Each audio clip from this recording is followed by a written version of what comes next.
Bet tie nav pastardienas zvani, tā ir sildošā lampa. Čau! Mēs esam grupa Sudden Lights. Un mēs esam ciemos pie EHR Latviešu hiti, lai pastāstītu par mūsu dziesmu, lai tev apnīk skumta. Kas ir izvirzīta nominācijai Gada hits. Lai tev apnīk skumta, lai man mazāk rūp, paņem mani tu.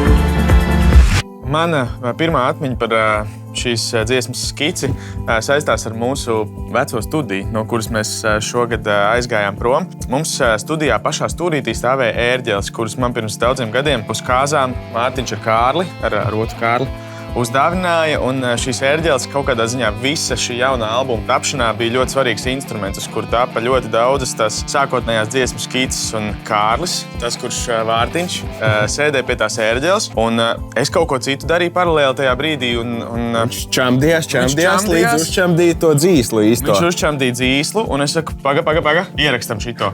Un mēs ierakstījām telefonā to pašu sākumu, to rifiņu, ja to var tā nosaukt. Un uz ērģelītēm vēl bija tas bītiņš arī. Jā, un tad mēs ieslēdzām, tā ērģelē ir tāda veca, oldschoolīga. Ļoti vienkārši, bet satriecoša bungu mašīna. Jā. Es domāju, ka visas mūsu dziesmas balstās uz kaut ko personīgu, bet tas vienmēr ir pārveidots. Un man liekas, ka tāds atblāzes. Jā. Un man liekas, ka te ļoti svarīgs moments, ko varbūt daudz pat nezina, šajā dziesmā ir pavisam neliela knapi nojaušama atsauce uz Imanta Kalniņa dziesmu Alvas Zaldātiņa par to skumšanu.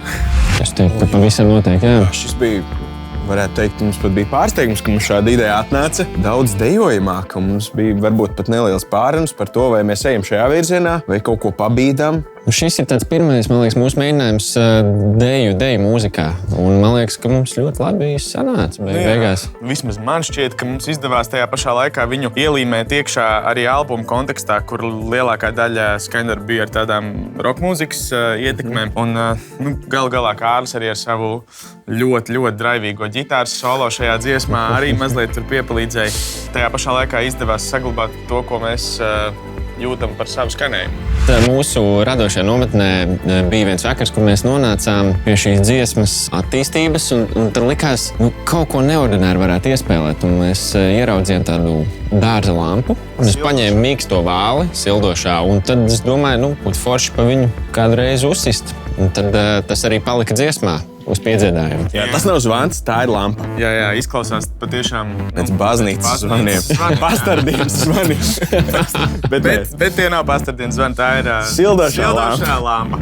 Šeit ir tas gadījums, kad īstenībā viss ir pateikts jau nosaukumā. Ar šo dziesmu kaut kādā ziņā gribējās panākt to šeit un tagad sajūtu. Es domāju, arī vispār deju mūzika kā tāda piedāvā, ka tu aizēji kaut kur uz kaut kādu reivu un pilnībā pazaudējies tajā momentā. Un man liekas, ka tas ir arī tas feelings, ko mēs šajā dziesmā ļoti centāmies noķert aiz astes. Pirmo reizi mēs vispār viņu spēlējām tieši šeit, šajā telpā, un tā bija akustiska versija. Pēc tam pirmā tāda koncerta versija, es atceros, man šķiet, ka bija Daugavpils mūsu tāds pirmais vasaras koncerts. Un toreiz bija tā sajūta, šī dziesma bija viens no albuma, tā teikt, galvenajiem singliem, un bija tik jocīgi sajūta pirmo reizi pilnīgi cita veida skaņdarbu spēlēt dzīvajā, kurš tiešām balstās vairāk uz elektroniskiem instrumentiem. Un bija tāds mazliet patīkams satraukts, un man liekas, koncerta gaitā, it īpaši dziesmas gaitā, tas satraukums tā nolīdzinājās, un mēs pārslīdējām pāri. Mēs varbūt pat dziedam abi backvokāli. Būsim skaisti. Būsim, jā. Kā Viktors un Nora, tad precīzi, Kārlis. Pakalnīšanās pateicības pilnā mūsu estrādes dižgariem. Jā, es savukārt gribētu izcelt pirmā panta vienu rindiņu. Paliku kaut kur pa vidu starp to, kur esmu un to, kur es gribu. Paliku kaut kur pa vidu starp to, kur esmu un to, kur es gribu.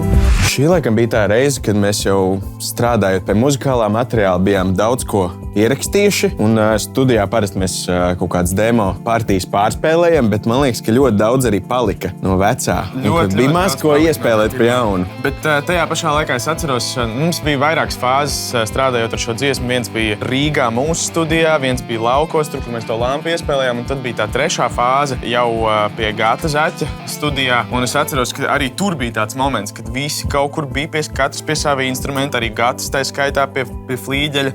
Un un mēs sarakstījām veselu lērumu ar papildus partijām, kur radās, man liekas, arī rūķu teorija toreiz. Respektīvi, mums radās teorija, ka dziesma ir vilciens. Un, ja vilcienā sakāp pārāk daudz rūķu, tad vilciens nevar uzbraukt kalnā. Un tad mēs vienā brīdī bijām sasēdinājuši to vilcienu ar tik daudz rūķiem, ka mēs sapratām, ka mēs nevaram vairs uzbraukt kalnā. Un mēs sākām tos rūķus sēdināt laukā. Kaut kā tā. Un no dažiem ļoti mīļiem rūķīšiem nācās atteikties. Daži ļoti mīļi rūķi palika, diemžēl, kalna lejā. Es ļoti labi atceros to brīdi, kad mums bija tāda vīzija par lielo dropu. Un mēs teicām, Gati, mums vajag šādi. Jā, viņš pasēdēja, pagrozīja kloķus, un vienā brīdī viss pēkšņi sastājās savās vietās. Videoklips, kur veidoja režisora Amanda Grīnberga, un tas bija videoklips, kas bija viena no sērijām mūsu tādā mazajā muzikālajā īsfilmā. Šis videoklips arī kaut kādā ziņā apspēlēja to domu par nonākšanu kaut kādā citā stadijā, meklējot sevis kaut kādas bērnības sajūtas, spēlēšanās vieglumu, un šajā klipā notika tā bēdīgi slavenā ielīšana podā, kur pods izrādījās kā portāls. Un Kārlis tajā ķīniešu ēstuvē ieskrien iekšā un ielien podā, un poda otrā pusē izrādās, ka ir forša ballīte. Tikko, kad bija iznācis dziesmas videoklips, kāds cilvēks bija ierakstījis komentārā par Kārli. Viņš tik izstāsta pēc Ulda Dumpis. Iegooglēja Uldis Dumpis, jā, tur, teiksim, 70. gados. Ūsas Un ir. Un tiešām ir. Viktors, varbūt. Tas būtu smalki. Man nāca prātā Skrillex. Tas ir bijis Varbūt ar abiem diviem. Man liekas, ka viņi noteikti nesatiktos. Tik daudz labu dziesmu. Man liekas, Fiņķim bija ļoti spēcīgs pieteikums. Jā. Ar baudam. Pēc gan ne. Jo, kas nebauda, tas pats kļūst nebaudāms.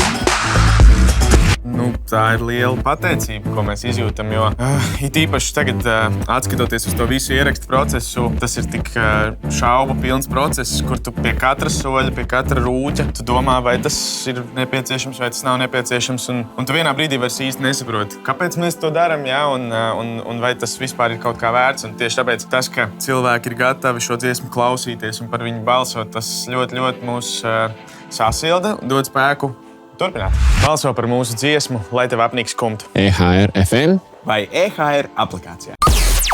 EHR latviešu hiti meklē gada hitu kopā ar Lido. Atbalsta Playtech Live.